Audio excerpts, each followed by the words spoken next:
Thomas and Percy are friends, but sometimes Percy teases Thomas about being frightened, and he doesn't like that at all. One evening, he was dozing happily, but Percy wanted to talk. "Wake up, Thomas. Were you dreaming about the time you thought I was a ghost?" "Certainly not. I was only pretending to be scared. I knew it was you, really." Percy continued teasing. "Anyway, I hope the guard keeps the light on tonight." "Why?" asked Thomas. "I quite like the dark." "Oh, really?" exclaimed Percy. "I always thought you were afraid of the dark. I wonder why." He decided to say nothing and went to sleep instead. The next day, Sir Topham Hatt came to see him. "I would like you to go to the harbor tonight. I need you to collect something unusual." "What sort of something?" asked Thomas. "Wait and see," replied Sir Topham Hatt. Meanwhile, Percy was moving some freight cars into a siding.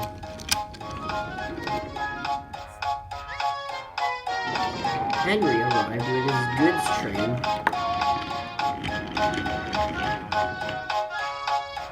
The signalman changed the switches, and Percy waited on a siding until Henry passed by.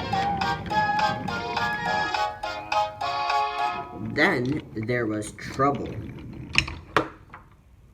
"Oh, blast! The signals are jammed," called the signalman. "I can't switch the points back for Percy. The men will have to mend them in the morning. It's too late now." I'm sorry, Percy, but you'll have to stay here for the night."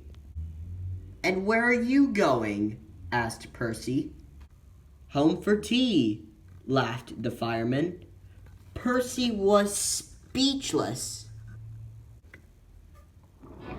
He watched as the other engines went home to the shed.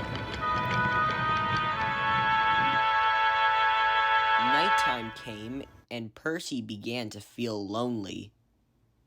"Oh dear, it's very dark."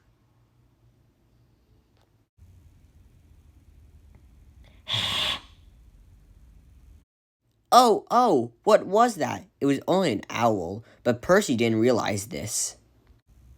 "Oh, I wish Thomas was here too," he sighed.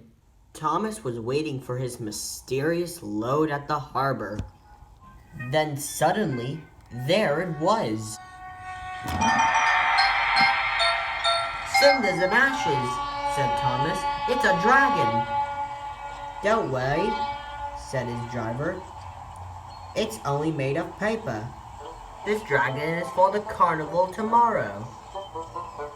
Workmen lifted the dragon onto Thomas's low loader and put lights all around it for protection. Then Thomas set off into the misty night.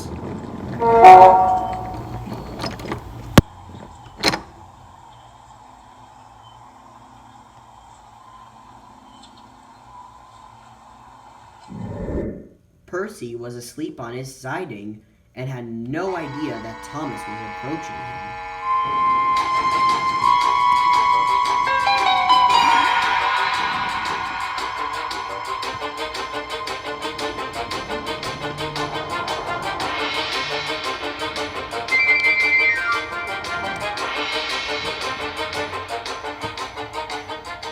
What the heck? Got him good. "Oh, help! I'm not opening my eyes until my driver comes." The next morning, the points were mended and Percy puffed back to the big station. Gordon was just getting ready to leave the express. Gordon, you'll never believe what I saw last night." Gordon was in no mood for puzzles. "Pah! I don't have time for your games." "I saw a huge dragon last night, and it was covered with lights." Gordon snorted. "You've been in the sun too long. Your dome has cracked."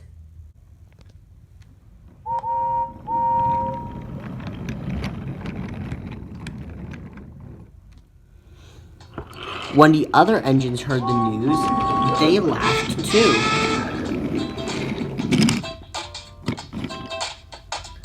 Look out, Percy, or the dragon might gobble you up. No one believes me.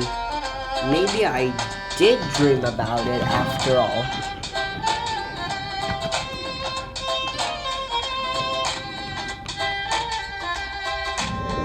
But Percy soon found out that he hadn't.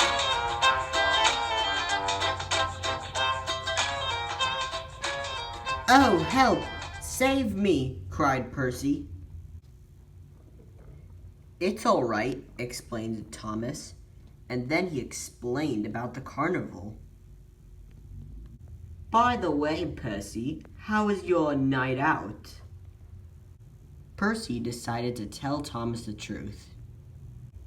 Well, Percy, said Thomas, maybe we do get scared sometimes. But if we're not afraid to tell each other, that means we're quite brave, too.